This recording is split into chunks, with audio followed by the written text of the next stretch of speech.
जब मैं सुबह उठता हूँ तो यही सोचता हूँ कि जो मैं करने जा रहा हूँ उसके अंदर कोई अच्छी बात है या नहीं। और मैं बहुत किताबें पढ़ता हूँ। As a matter of fact मेरे पास खुद कुछ 15 या 20 हज़ार किताबें मेरे पास घर में हैं। और मैं हर वक्त दिन में 3 किताबें एक साथ पढ़ता हूँ। एक मैं अपनी गाड़ी में पढ़ता हूँ जब काम पर जा रहा होता हूँ, एक मैं सोने से पहले पढ़ता हूँ, और एक, आप ज़्यादा ना हंसे तो बताऊँ, बाथरूम में पढ़ता हूँ। सो आई रीड ऑल 3 बुक्स। और मैंने बहुत सारी सेल्फ हेल्प और सेल्फ रियलाइजेशन की किताबें भी पढ़ी हैं, लेकिन इस किताब की एक यूनिकनेस है। हर किताब यही कहती है कि अच्छा सोचो, अच्छा दिमाग में लाओ, अच्छे विचारधारा रखो, अच्छी विचारधारा रखो। लेकिन ये किताब के अंदर बताया गया है कि किस तरह वो विचारधारा आपके अंदर उत्पन्न हो सकती है। How can this be created from the inside. And the second unique quality of this book is कि ये सब कहना बहुत अच्छा है कि अच्छी विचारधारा रखो, लेकिन हमारे अराउंड इतनी नेगेटिविटी रहती है, हम हमेशा बुरे ख्याल इंसान को बहुत जल्दी आ जाते हैं। बट ये किताब के अंदर ये भी बताया गया है कि कैसे वो सेंटर को, वो सोर्स को टैप करके हम बुरे ख्यालातों से बचें। As a matter of fact ये हमारी ज़िंदगी की सबसे बड़ी लड़ाई होनी चाहिए। मैं इस किताब में से 2 पंक्तियाँ आपको बताना चाहूँगा कि हमें लगता है कि विचारों वाला रावण ज़्यादा शक्तिशाली है, पर उसे ताकत कहाँ से मिलती है? उसे ताकत हमसे ही मिलती है, हमारी सोच से मिलती है। इस किताब में उस सोच, उस सोर्स को कंट्रोल करना सिखाया गया है।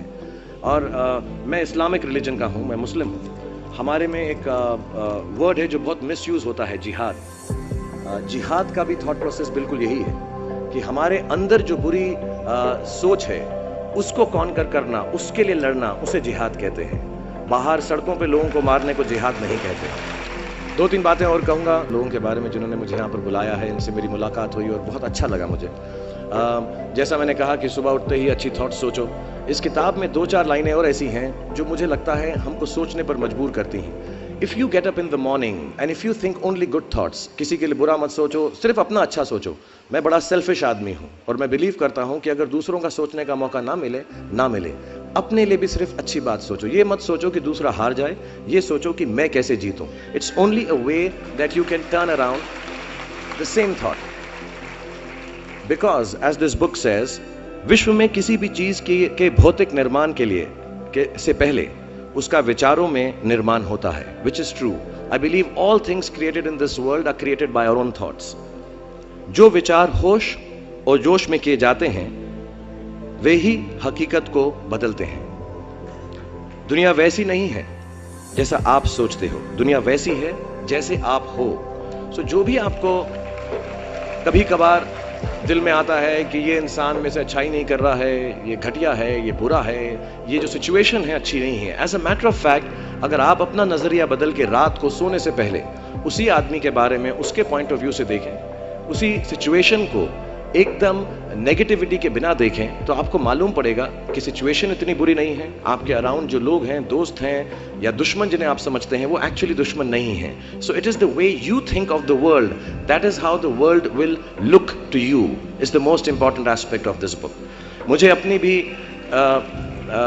मुझसे पूछा इन्होंने सवाल, मैंने पूरा जवाब नहीं दिया कि मैं जब छोटा था तो कैसा सोचता था।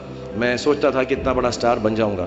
आई रिमेंबर मैंने टीवी में एक सीरियल किया था, आप लोग शायद बहुत सारे यहाँ पे छोटे इन्होंने देखा नहीं होगा, एक फौजी सीरियल किया था मैंने। एंड पहली बार जब मैं सड़क में जा रहा था तो मैंने देखा 2 औरतें 3 व्हीलर में हैं और सडनली उन्होंने मुझको देखा। मेरा नाम उस सीरियल में अभिमन्यु राय था, फौजी में।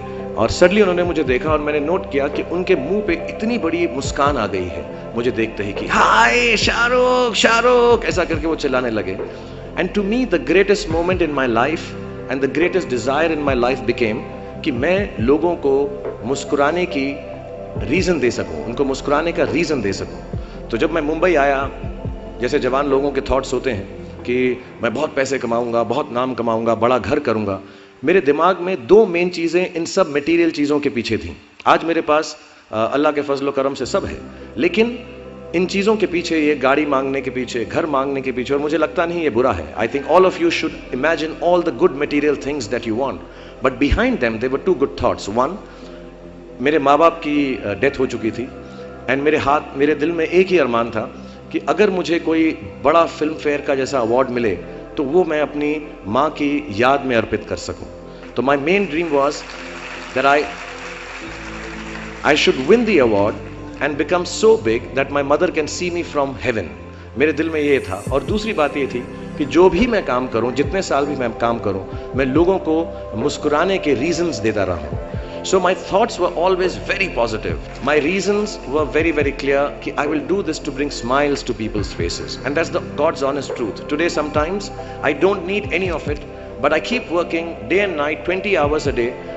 मेरे बेटे का जन्मदिन था परसों और उसने कहा आप मेरे साथ नहीं हो। नहीं, मैंने कहा मैं काम पे जाऊंगा, बिकॉज लोगों की मुस्कुराहट मेरे लिए सबसे ज़्यादा अहम है।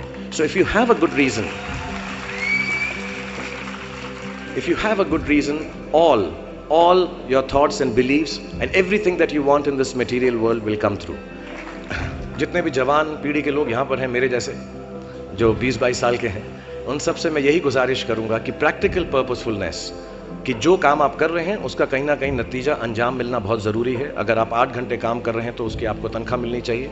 अगर आप फिल्मों में काम कर रहे हैं तो आपको उसके लिए अवार्ड मिलना चाहिए। जो भी मटीरियल चीज़ आपके दिल में है उसकी आस्था, उसका दिमाग में उसको हमेशा रखें। मैं कभी भी किसी बच्चे को ये नहीं कहूँगा कि सारी ज़िंदगी सोशल वर्क में गुजार दो, अच्छे काम करो, सिर्फ प्रेयर करो। No, I think you should go and get what you want in life, all the material things. You should have a big house for your family. You should have a good car for your elder parents. You should be able to educate your sister and your daughter to the best possible way that you can. Please do all that. But somewhere in your heart, remember that each job that you do, जो भी कार्य आप करें, जो भी काम आप करें, उससे कहीं ना कहीं ह्यूमैनिटी का कुछ ना कुछ पॉजिटिव होना ज़रूरी है।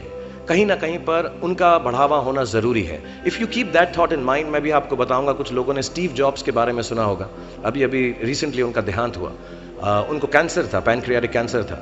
एंड उन्होंने एप्पल कंपनी, सबसे बड़ी कंपनी मानी जाती है दुनिया के अंदर आजकल, उन्होंने अपने अंतिम समय में 6 महीने में रियलाइज़ किया कि जब भी मुझे मालूम पड़ा कि अब मेरी मौत करीब है, मुझको फेलियर और सक्सेस दोनों का डर या उससे खुशी ख़त्म हो गई। मेरे दिल में सिर्फ एक ही बात थी कि जब भी मैं कोई चीज़ बनाऊंगा, कंप्यूटर बनाऊंगा या कोई भी गुड बनाऊंगा, उससे इंसानों का, ह्यूमैनिटी का क्या फ़ायदा होगा।